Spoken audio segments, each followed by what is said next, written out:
धन आवश्यक है ऋषियत्र, क्योंकि धन मूल आवश्यकताओं को पूरा करने में सहायक होता है। किंतु जब कोई व्यक्ति इच्छाओं को आवश्यकता समझने लगे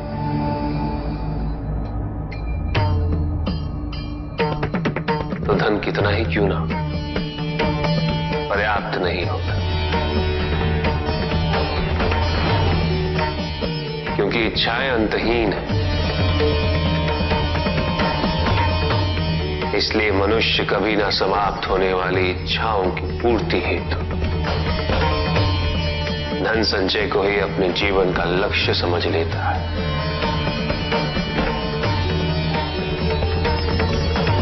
वो लोभी बन जाता है।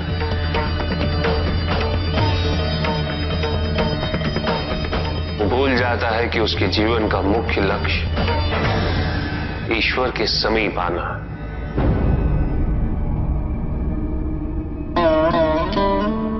ऐसे लोभी व्यक्तियों को अपनी मृत्यु के समय भी यही दुख रहता है कि उन्होंने क्या कुछ नहीं पाया, क्या शेष रह गया। ऐसे समय में वो एक क्षण के लिए भी ईश्वर का स्मरण नहीं करते। अपने जीवन की निरर्थकता और व्यर्थता का बोध नहीं होता।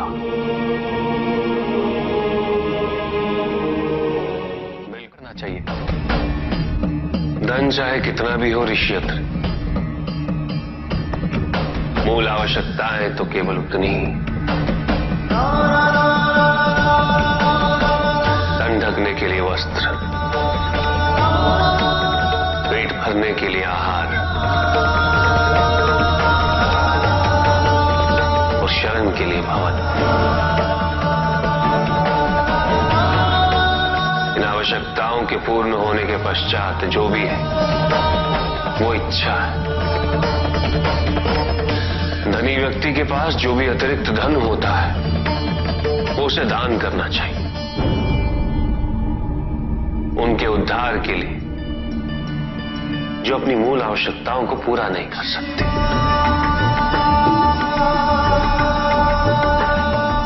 ऐसा करने से संसार में समानता होगी, द्वेष नहीं होगा, सद्भावना बनी रहेगी।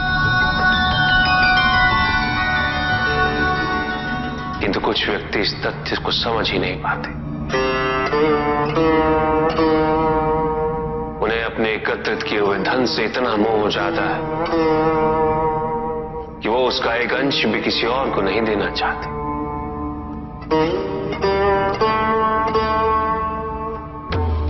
ऐसे व्यक्तियों की सूची में सर्वप्रथम स्थान कुबेर का है।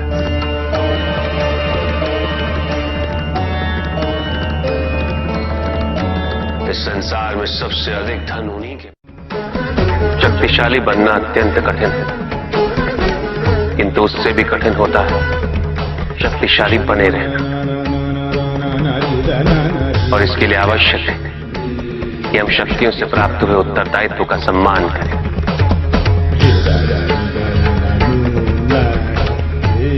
अन्यथा हम स्वयं पर निरंतर खो देते हैं और यह हमारे पतन का कारण बनता है।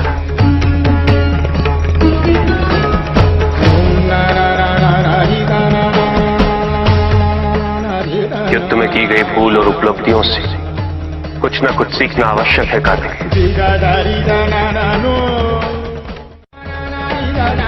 बुराई और अच्छाई के मध्य ये युद्ध निरंतर चलता रहेगा। आज एक अध्याय समाप्त हुआ है, कल दूसरा अध्याय आरंभ होगा।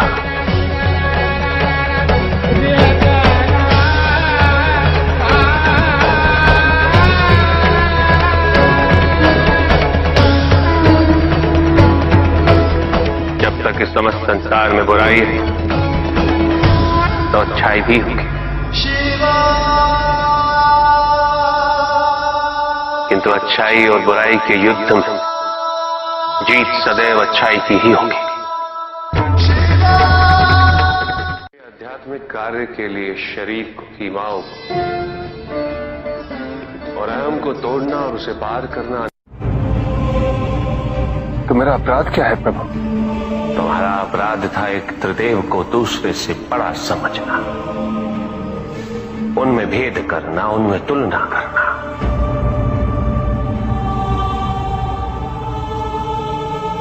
यही थी तुम्हारी भूल।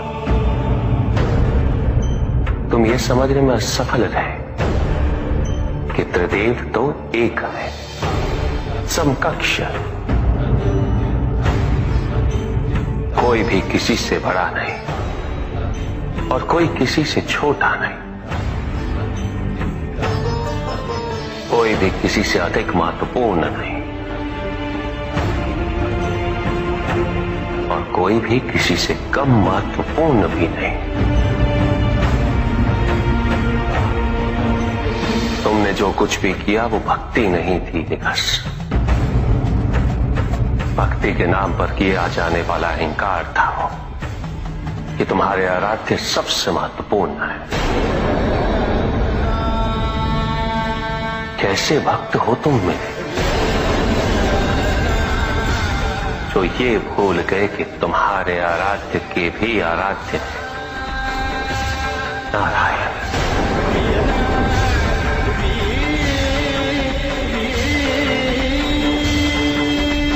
भक्त यदि सच्चा तो उसके पास अपने आराध्य को पाने के अतिरिक्त ये सोचने का समय ही कहां होता है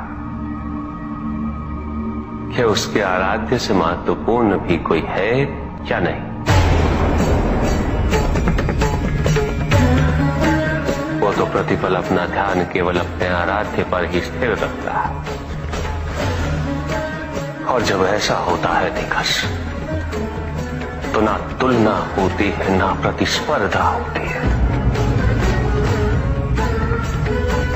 और ना ही किसी प्रकार की कोई ईर्ष्या होती है। बात तो केवल आनंद की अनुभूति ही विद्यमान होती है।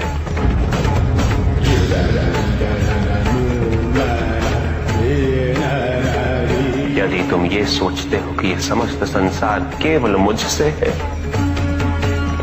तो तुम्हें इस संसार के प्रत्येक स्वरूप से प्रेम होना चाहिए था। तुम्हें इसके कण कण में मेरी अनुभूति होनी चाहिए थी। तब भी किसी प्रकार का भेदभाव तुम्हारे मन में उत्पन्न नहीं होता, किंतु तुमने ये प्रमाणित कर दिया निकास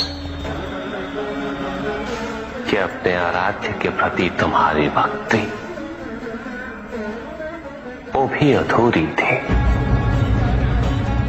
अपूर्ण थी।